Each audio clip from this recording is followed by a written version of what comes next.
You are listening to Radio Maria Canada. We now present the Health Hub, hosted by Cathy Biase.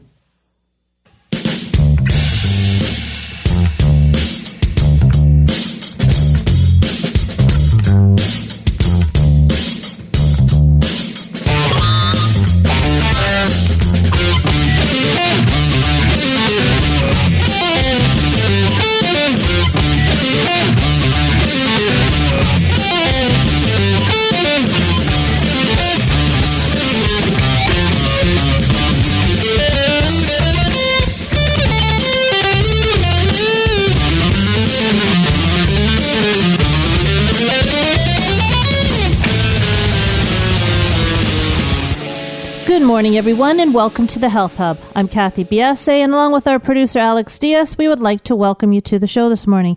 Hey, Alex, good morning. How are you? I'm keeping well, thank you. Missed you last week? Yes, although I'm sure Daniel did a wonderful job. He did a great job. Yes. He did a great job. The music selection was on point again. It was great. As this week is, I'm sure. He's picked it again. He's picked it again. That's Daniel for everyone out there who sits beside Alex in the booth. Keeps me in line. Keeps you in line, and you both keep me in line. So everything's going okay with the Spanish station? Yeah, things are moving along well. We're developing even more programming than we last spoke about it. And I'm going to be meeting some of the new hosts within the next week or so. Great. Great to see things are moving along. Yes. Our show today is live. Our number is 416-245-1534. You can follow us on Instagram, Twitter, and Facebook. Our handle is @TheHealthHubRMC. And feel free to email us at thh@radiomaria.ca with questions, concerns, topics for shows. And if you are someone who thinks you would be a good fit for our show to spread some of your great knowledge, please do contact us as well. And please subscribe to our podcast called The Health Hub on iTunes, SoundCloud, and all your favorite podcast platforms. You can find our podcasts on the Radio Maria Canada website, which is www.radiomaria.ca, and on my website, cathybiase.com. It's not even taking a week lately to get these shows flipped over into podcast form. So the last couple of shows have been just chock full of information. So Daniel made a point on one of them that you have to listen to it a couple of times to get all the information down, but they're all ready for you, and do take a listen. Our show last week, in fact, the opioid crisis with Dr. Lloyd Sederer is up. That was a great one. And actually, I got home after that show last week, and maybe I just wasn't paying attention before, but I saw actually a commercial on TV talking about the crisis in Canada. It was a government commercial. So it is prevalent, the opioid crisis, both north and south of the border and us as well. So a great podcast to listen to for some more information on that topic. So I'm going to try and keep things real here, as we try to do on the Health Hub. And I'm going to talk to you about a bit of an aggravating issue. I figure I was dealing with it. I might as well share with you, because I'm sure that every once in a while people get these issues. I've got a blip in my lower eyelid, and really wasn't bothering me till a couple of days ago when it turned into a full-blown stye. And I truly today fit that the modicum of a face for radio, because it's just, it's really aggravating. It's itchy. It's red. But anyways, I thought, well, while I was going through it, a good topic for you to learn some natural remedies for taking care of styes. And it actually has worked. So it's not a very attractive thing to have. And I've got the great good fortune of having to go down to a dinner tonight too. So it's all just stacking up in my favor here. So I will, I will tell you what I have been doing, and it has made a difference. It's the swelling is sort of concentrating now, as opposed to be taking over my... I must say before you go on, it's not that bad, honestly. Okay. Listeners, it's not as bad. But I'm not saying it's not comfortable, but that's what Cathy here is going to provide us with some tips at this point. It just, I can see it, or I can feel it. Right. You know, every time I look, it's there. And it's just been really aggravating. So a couple of days ago, I started having at it, and I don't like... Well, plus the fact I can't get in to see my doctor. It's just hard to get an appointment with him. And by the time I got in, I'd be taken over my right side of my face. So I've been trying to do some natural things. So what I started with was aloe, and I don't actually have a green thumb, but for some reason my aloe plant is just it's thriving. So I take pieces of that aloe, the gel inside the aloe plant, and I've been putting it on my eye underneath, washing my eye and putting the aloe gel, and the actual cooling of that gel has been great. But what has happened is it over the past couple of days doing these things that I'll talk to you about, instead of being like sort of a big blob of red under my eye, it's actually focused and concentrating, and I can actually see what's inside coming to the surface. Not that I'm sure you want to hear that around the breakfast table, but you know what? It is what it is. I also have been using wet tea bags, and that's been really nice. Either green tea that I have, or I soak some black tea bags. Actually, I made some kombucha, so I used some of the black tea bags from there and just soaked it on my eye. Leave that on for about 15 minutes, take it off, wipe my eye, and throw the aloe back on. I've used warm water compresses, so that actually feels quite nice. The only issue with the warm water compresses is that they don't stay warm for too long, so I've kind of been more focusing on the first two. I also made a turmeric paste with some coconut oil, and turmeric, as you know, is very anti-inflammatory, so I make the paste, I put it under my eye, leave it on for about 15 minutes and take it off. But what happens with that little gem is now my eye is orange underneath, so I've had to stop that because, as I said, I'm going downtown for dinner tonight. So I'm really focusing on the first two. And the other thing that I did was I'm not putting any makeup on around my eye, and I threw out my old mascara because the old mascara can be a harbinger of bacteria. So I've done those things. I think it's getting better. It's not getting worse. So hopefully by another few days, everything will be taken care of. So that's my plight for the last few days. So I hope that helps some of you. Our guest today is Maria Fay. She has been a board-certified music therapist since 1995, a licensed social worker since 2000, a fellow of the Association for Music and Imagery since 2004, and a licensed creative arts therapist since 2006. Maria has 10 years experience working in mental health and 11 years experience as the coordinator and supervisor of the music therapy clinic and adjunct faculty in Marywood University. She has over 17 years experience supervising music therapy pre-internship and internship students through Marywood University. Maria has served on the Mid-Atlantic Region Executive Board for 6 years as Government Relations Chair, working closely with the American Music Therapy Association and the Certification Board of Music Therapists on the State Recognition Operational Plan, working to get music therapy and the MTBC credential recognized in individual states. She has led and participated in Music Therapy Hill Days, hearings, advocacy trainings, and meetings with state legislators and state agency officials. In 2015, Maria was hired part-time as a government relations specialist for the American Music Therapy Association, implementing the AMTA and CBMT state recognition plan. This topic is actually one that I'm very interested in, working with people who have PTSD, especially cancer patients that, cancer patients can get PTSD after a diagnosis going through therapy.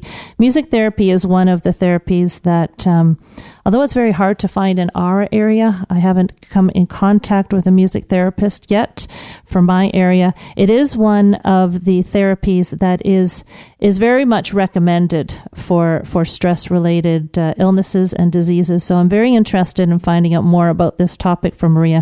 So our learning points today will be: what is music therapy? Who can use music therapy? Is there a science supporting the efficacy of music therapy? And that's an important one because, we try and base everything we do here in science. So we will be back to talk to Maria in a few minutes.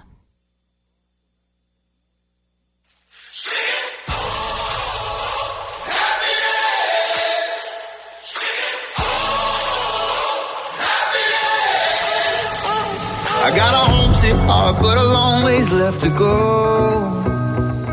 I've been doing my part, but I ain't got much to show. So I'm asking you to show me some forgiveness. It's all for you in my pursuit of happiness. Chasing that light.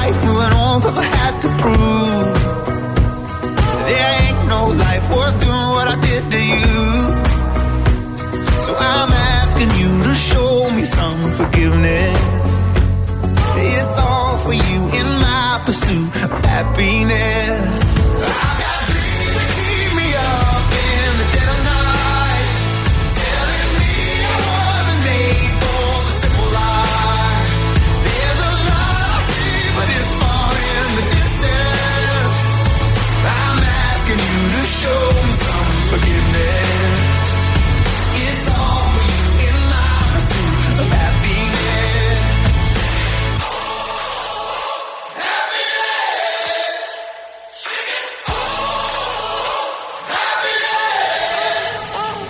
I've been working all night, maybe you could help me to believe this song ain't nothing if the song can't set you free. So I'm asking you to show me some forgiveness. It's all for you in my pursuit of happiness. I've got dreams that keep me up in the dead of night, telling me I wasn't made for the simple life. There's a lot I see, but it's far in the distance. I'm asking you to show me some forgiveness. It's all for you in my pursuit of happiness.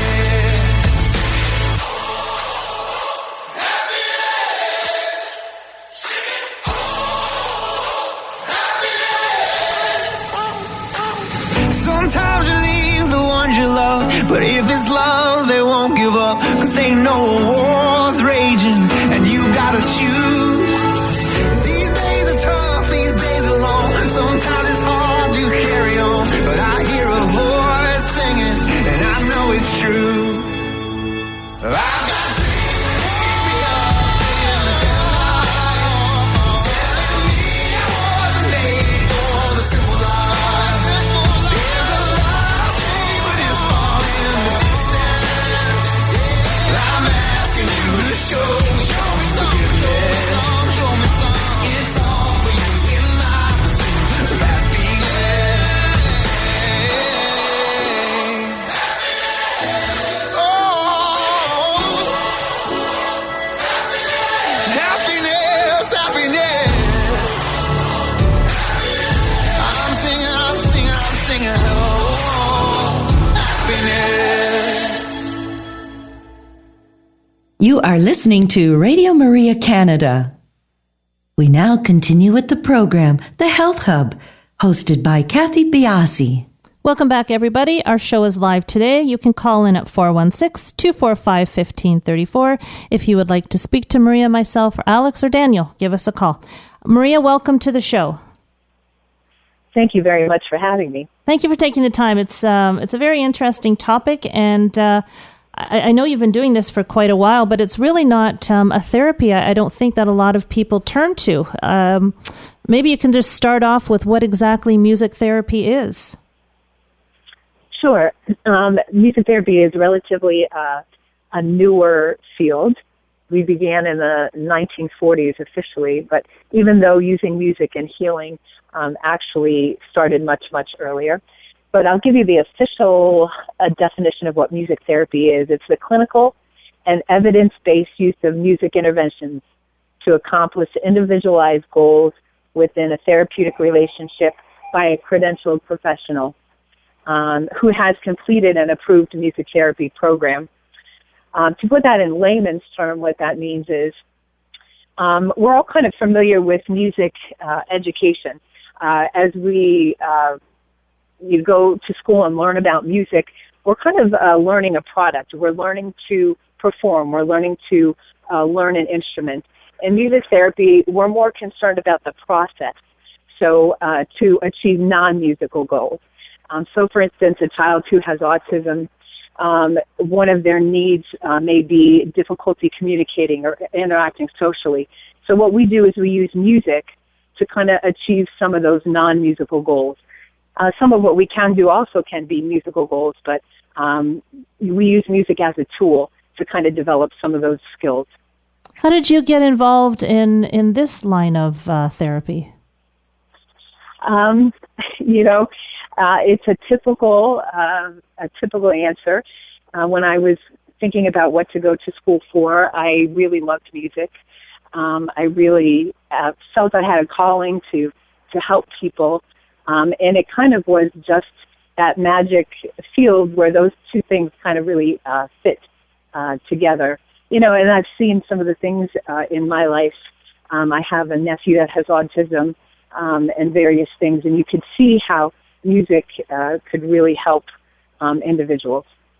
So maybe we'll start with the science that the research that's been done to sort of lay the groundwork here for what we're going to launch pad into for the rest of the show. What science, what evidence have you looked at as far as underlaying what you do for music therapy?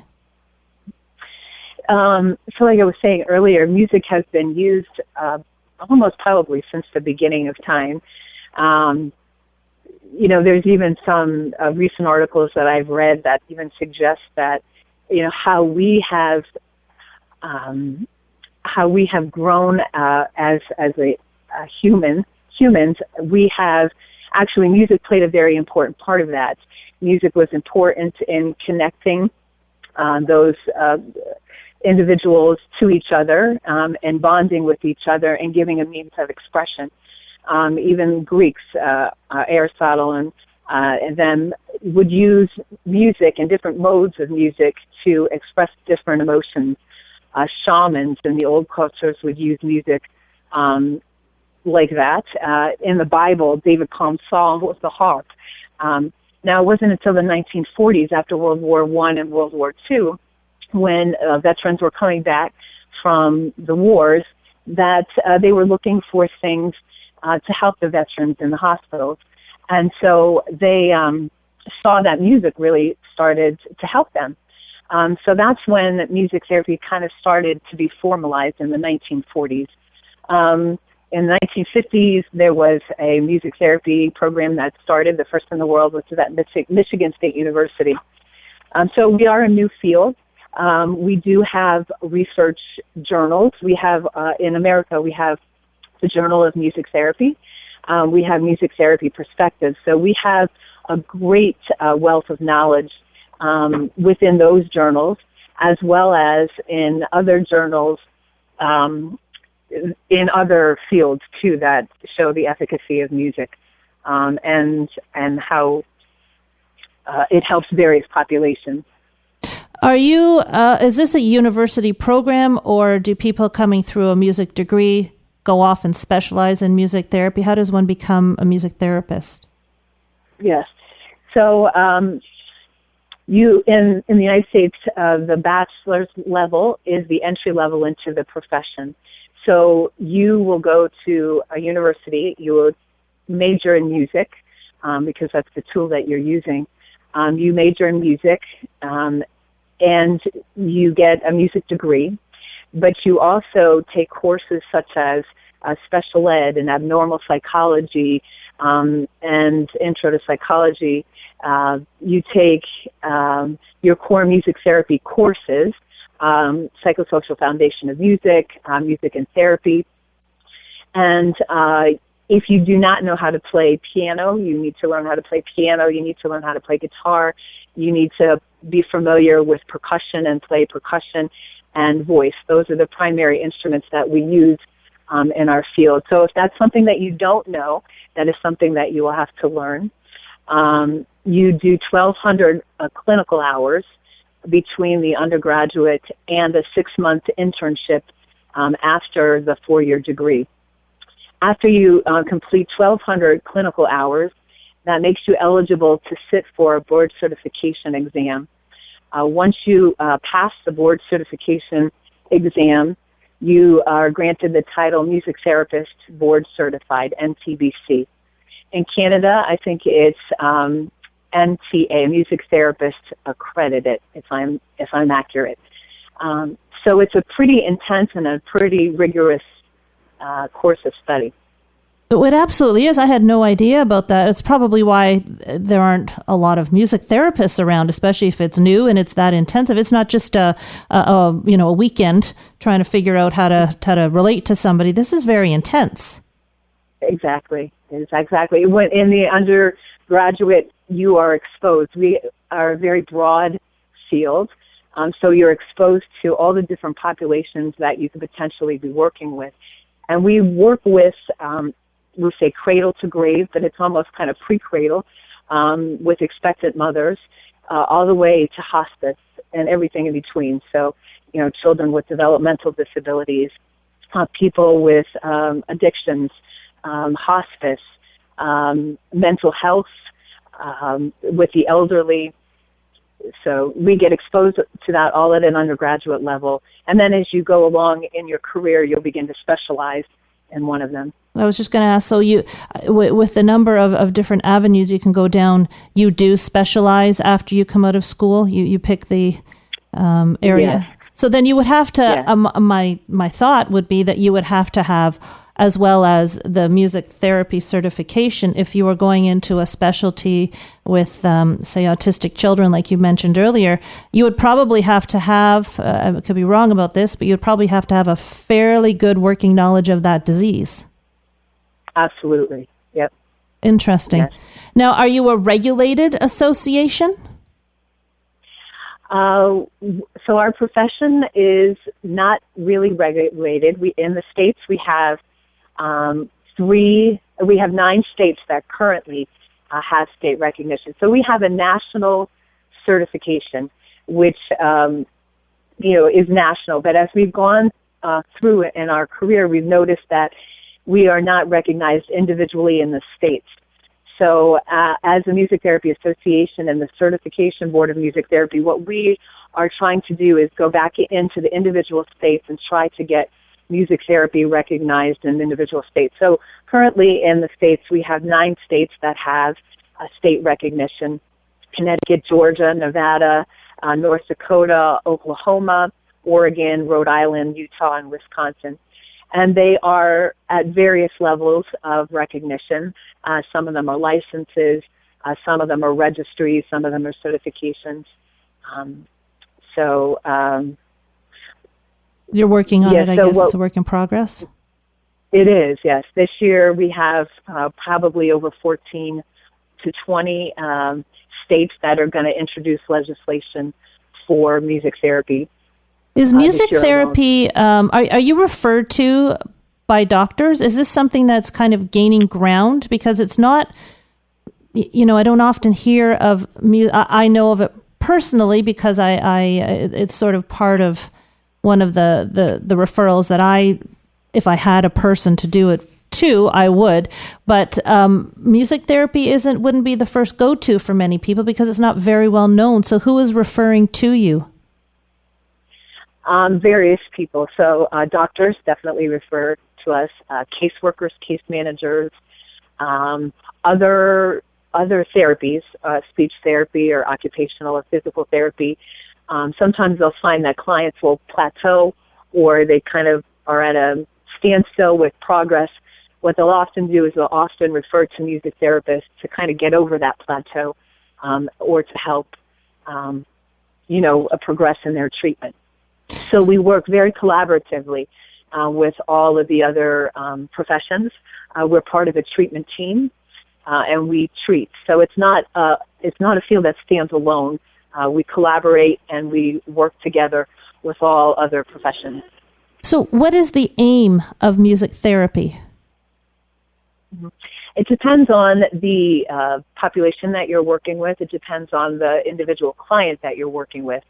So the individual clients would have different goals, but there's some general overall goals depending on the population that you're working with. So for instance, a child with autism, you want overall wellness, not necessarily to cure, but you want better wellness for them. So a child with autism who has either difficulty speaking or doesn't speak, using music to kind of help develop some kind of communication, using music to help increase socializing and socialization, just a overall wellness in the client. And this is music therapy, as you said, goes from cradle to grave. But is there more of a focus? Is this more applicable to younger children, or do you find that it actually is good for all ages? It is good for all ages. Music is for all ages.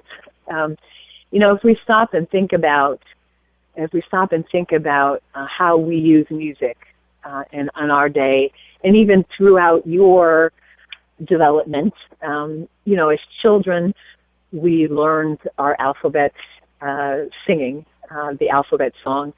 We learned other skills as children by learning. We even, wash our hands to know how, and sing a song to know how long to wash our hands. So as children, we did that. As you get older, we use music in different ways. When you're children, you start to maybe learn to play an instrument. As you're getting even, older, you're singing in choirs. So I think that music kind of transcends all of that, and you can work. Yep. No, go ahead. Finish your thought. Yeah. So, you can use music to address at any level, at any age. Somebody with Alzheimer's, sometimes they will not remember names of family members, but since music accesses a different part of the brain, they will remember words to a whole song that they may have known when they were in their 20s.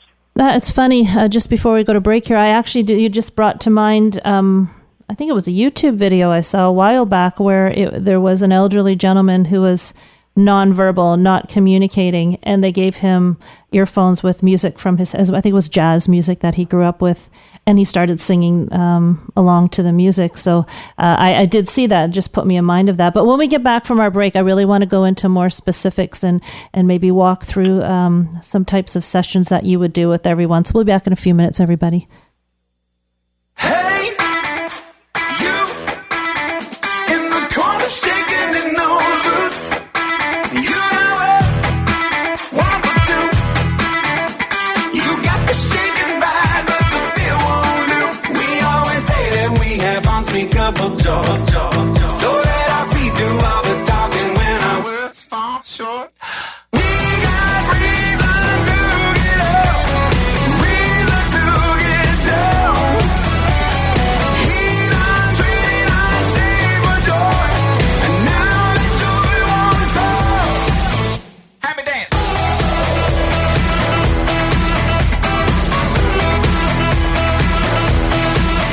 Happy dance.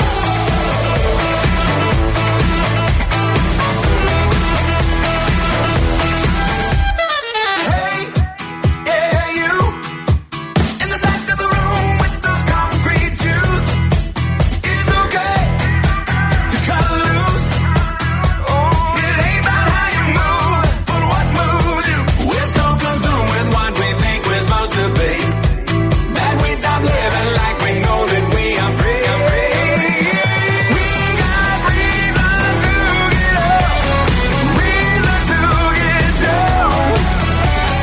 He's untreated, unshamed for joy, and now let joy won't solve. Happy dance.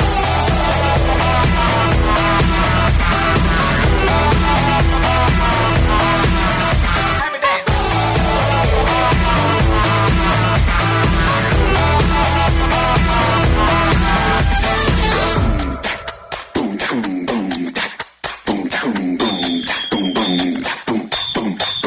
Let me see those hands, good Lord Savior.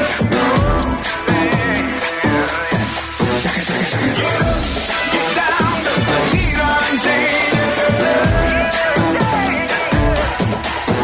Let me see those hands, good Lord Savior. Get down to the heat unchained. We got reason to get up, reason to get down. He's untreated, unshamed for joy, and now let joy won't solve. Happy dance.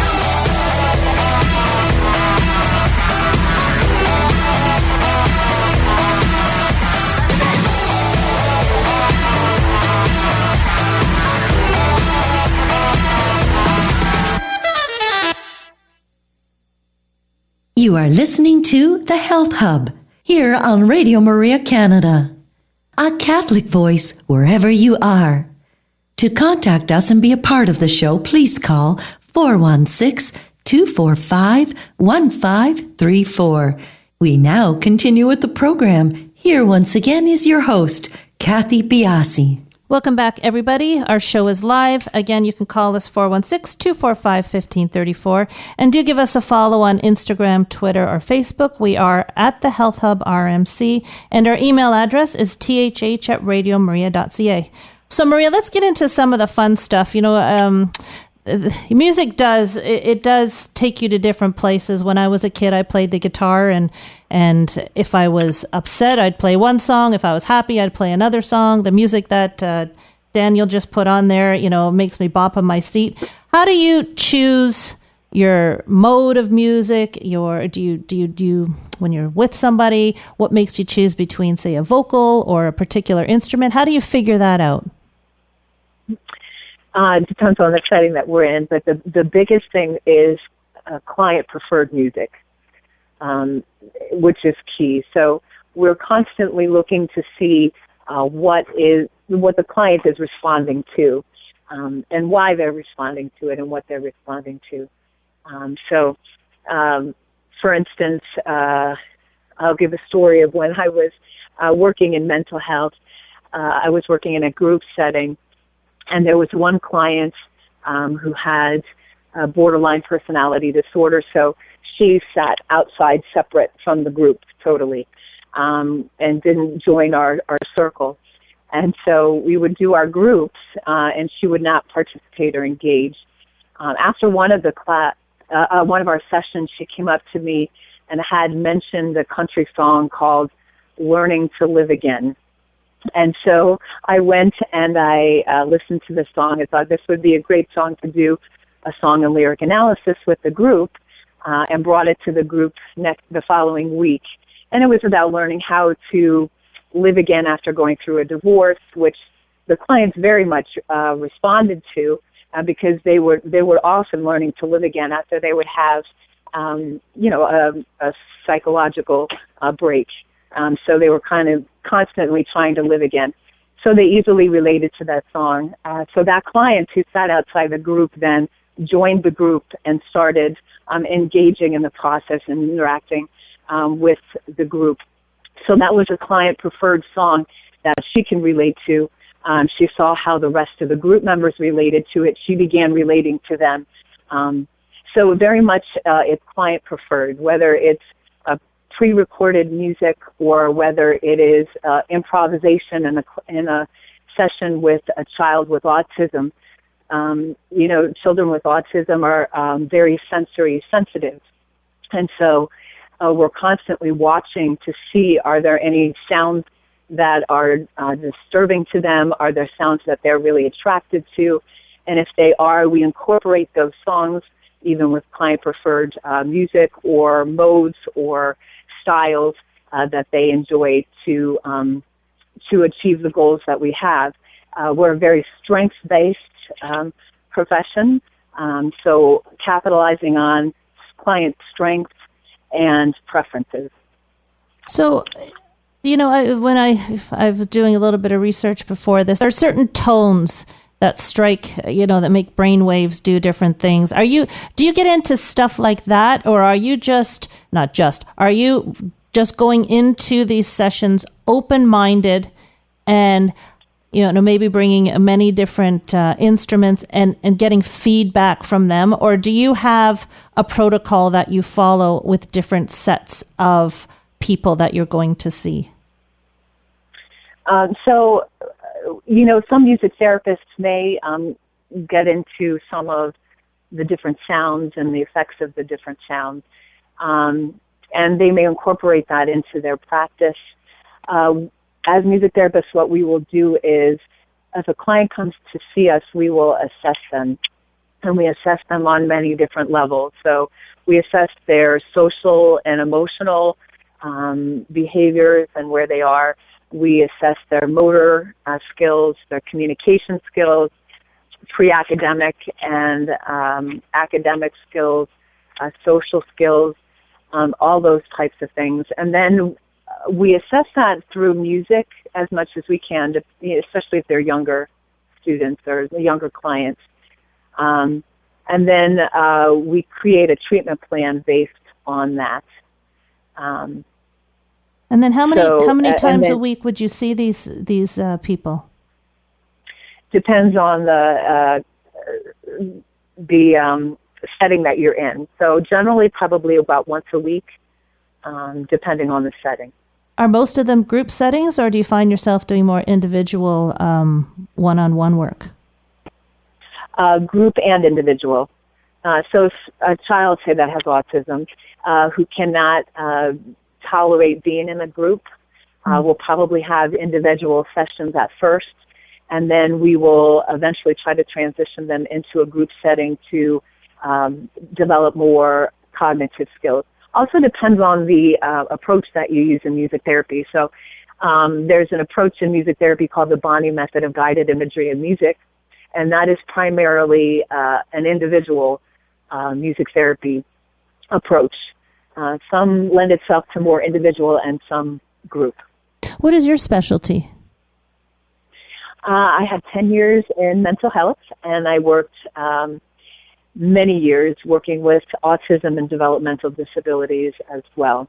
So I did a partial hospitalization setting and outpatient setting in mental health, and then groups and individuals with children and adults with developmental disabilities. And are you fluctuating back and forth, or have you moved on to the one area in mental health? Primarily working with individuals with developmental disabilities. Okay. And where in the scope of music therapy do you find there's the greatest opportunity for impact of music therapy? I would say any, but the biggest ones right now are addictions. Working in addictions, I would say working in hospice, and working with autism. I think those are the three big areas currently. Addiction's an interesting one. Post-traumatic, the mental post-traumatic stress is intuitive to me. But if someone has an addiction, what are you trying to achieve with music therapy? So if somebody has an addiction, we use re-educative music therapy practices, which is more insight and process-oriented music therapy. So we might do things like song and lyric analysis. We might do songwriting. We might do improvisation, using improvisation. And what you are trying to do is to either teach them skills through music, whether that be through song and lyric analysis, or you might want to. The Bonney method of guided imagery is a technique that there's a belief that you have within you the power to kind of heal yourself. So you have the insights and the knowing within yourself to heal. And so you use pre-recorded, primarily classical music to match the client where they are, and you use the music as an imaginative kind of process where they are listening to the music and creating imagery, like a waking dream. And so they have insights and knowings as to how to heal and how to move forward in their process. Do you find, now you mentioned music writing, I want to go back to that. So you actually, that's another aspect of music therapy is having the people you're working with write their own music? We help them. So, interesting. As a client, it might be a misconception that you have to have some kind of a musical skill. You do not. As a music therapist, it's our job to kind of help them. It's our job to, they come up with words, and then we kind of create music to match the music that they're creating. And we get them to play and to play along with the music. So we know different ways about how to use different instruments to help them co-create in the process. and participate in the process, because that's a very important piece as well. So would you ever teach somebody how to play an instrument? That could be one of the goals, yep. So when I was working in mental health, we would have what was called an ORF music therapy group, where we would use ORF instruments, which are like xylophones and metallophones and drums and percussion instruments, and we would create music from either Elvis or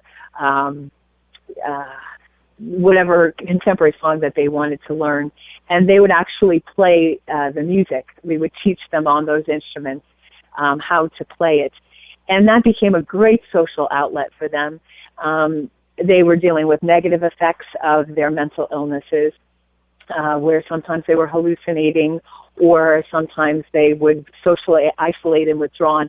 And this would be an opportunity for them to create music. We're teaching them, and they're interacting with one another, getting pride in what they're producing and playing, and developing from there. So yeah, you can teach them, and that could be part of their therapeutic process.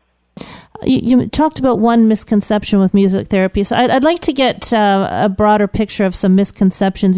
When someone walks into one of your therapy sessions, or somebody is considering music therapy for either themselves or for a loved one, what are you often asked that you have to correct when it comes to what people's preconceptions or misconceptions of music therapy is? I think one of them is that it looks easy, like what we do, it looks easy, and we get a great response from clients. So I think often people think that it's easy to do, and that it's easy to kind of get a response. But what they don't see is the rigorous training that we have to get to that point. I think one misconception is that all music is good, and that's not true. What could be helpful and beneficial to you may not be helpful and beneficial to me. It's not a one-size-fits-all. So, just putting on like a prescriptive headphones with music that you think might help a client might not necessarily be what works for that particular client. It doesn't work for everybody. I think those are two big misconceptions.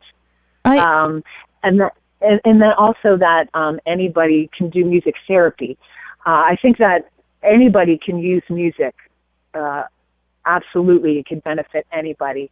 But music therapy is a specialized training that people receive. I think it'd be very interesting to go to a session, because my first knee-jerk thought was you go to a therapy session and it's calm music and maybe some tambourines that people can try and get the rhythm to. But obviously, not only is it far more in depth than that, you have to be really thinking on your feet when you're going into a group of people. That must be a challenge, because you're dealing with completely different people with completely different musical preferences. How do you find the middle ground? Maybe you could walk us through a session when you're walking into, say, a group of 5 people that you are meeting for the first time. Right.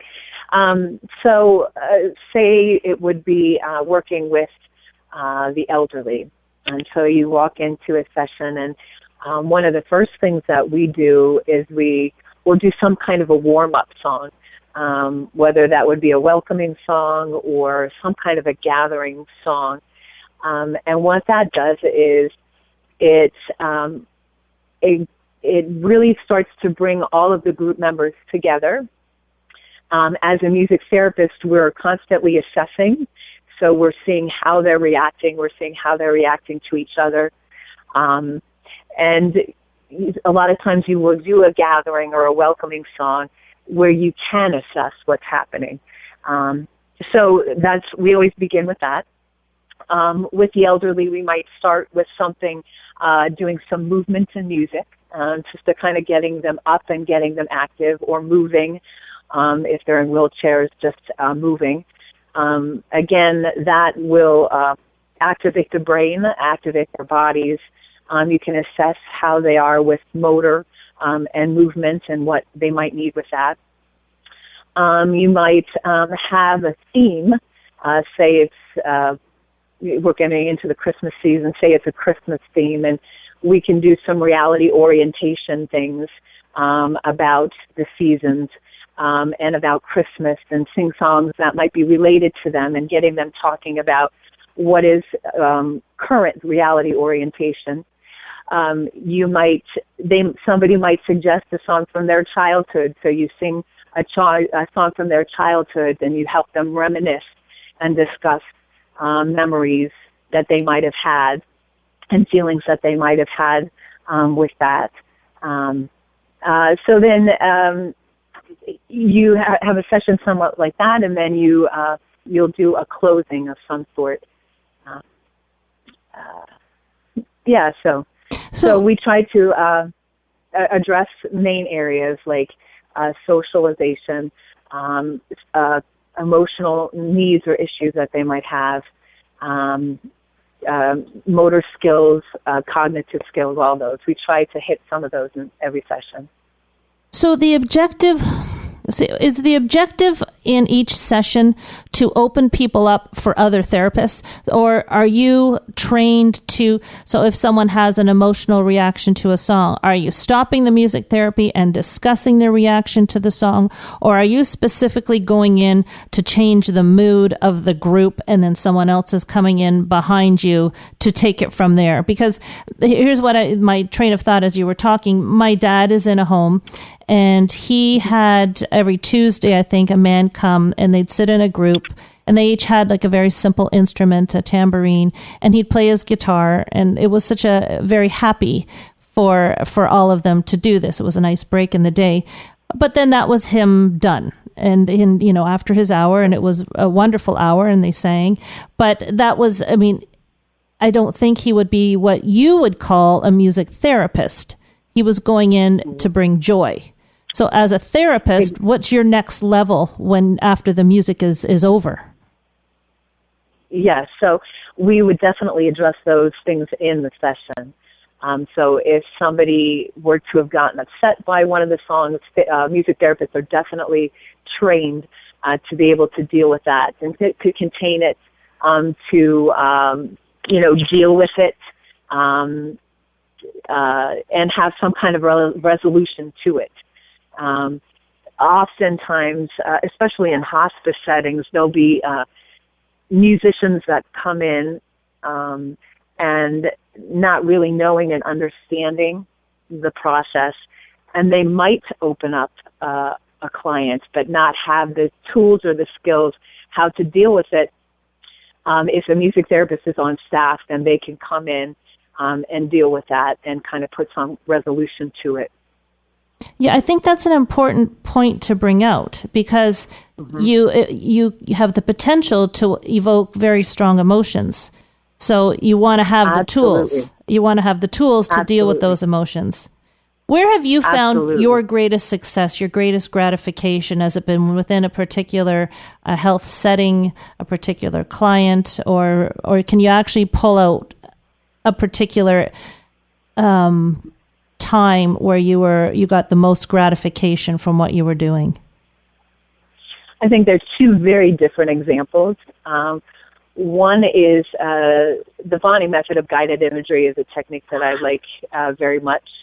That's a technique that is definitely a more psychodynamic technique and a more catharsis-oriented technique. So this technique is not used for a lot of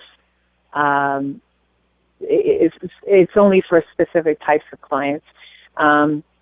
So this is a technique that you are able to really get into some really deep work and have some catharsis and have some resolution and insight into it.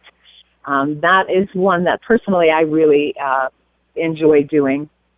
Another one is when working with children. I remember a client that I had, he would come to me after school, and he had autism, his parents brought him to me and said, we almost didn't bring him here today because he was so upset. He had such a bad day at school. He spent most of the day not even in the classroom. He was upset. So we were very close to not taking him here today. So when he came into the session, we came in and I met him exactly where he was. He was upset. He wasn't happy. And so I took one of his favorite songs and we changed the words to it. And we sang about his day at school. We sang about what kind of day he had at school. We created words on the spot, and he played it, and we sang it. And by the time we were finished, I would say within the first 10, 15 minutes of the session, he was completely changed, and very, very different. At the end of the session, I brought him back to his parents, and his mother visibly saw the difference and said, I really wish they had a music therapist in the school. Like, how great would that be if when he gets upset, he could go and do that, and then he could come back and he could be in his classroom and function better, instead of having it go the whole day. So I think music definitely has the ability to do that. The power to heal. I totally agree with you. Yeah. Now, if people wanted to look further, I'm going to have to do a little bit of research into music therapists in Canada, and I will definitely have that put up on the Facebook page. And if you give us a couple of days, I will have researched that. So if you're interested, I will. You can email us at thh@radiomaria.ca, and I will give you some contact. Unless you, Maria, know offhand right now where people could go in Canada. If you have that information, that'd be great for you to share. But if not, the relevant places where we can go and check out music therapy and your work, if you could give us that. Absolutely. There is a website in Canada, and it's the Canadian Association of Music Therapists. Thank you. So if you Google that will take you right to their website. And there is all kinds of contact information there that you can contact folks in Canada, and they will connect you. You have 5 universities in Canada that train music therapists. Oh, well, there you go. Thank you. Yep. Yeah, and the Canadian music therapists use our board certification exam to count toward their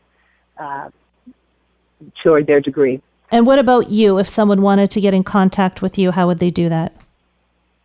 Sure, they can reach me at Maria Fay, Maria, F as in Frank, AY, at musictherapies.org.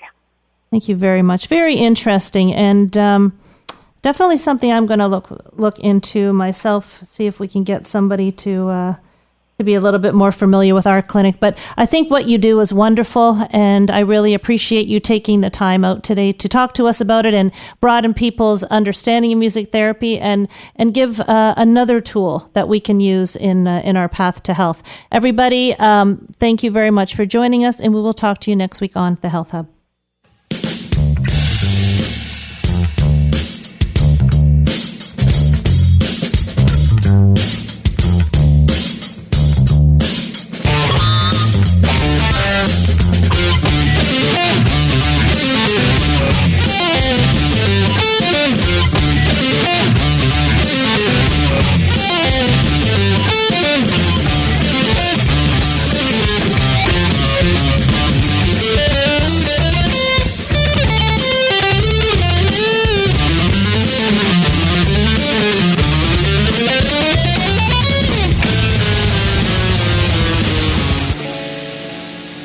You have been listening to The Health Hub,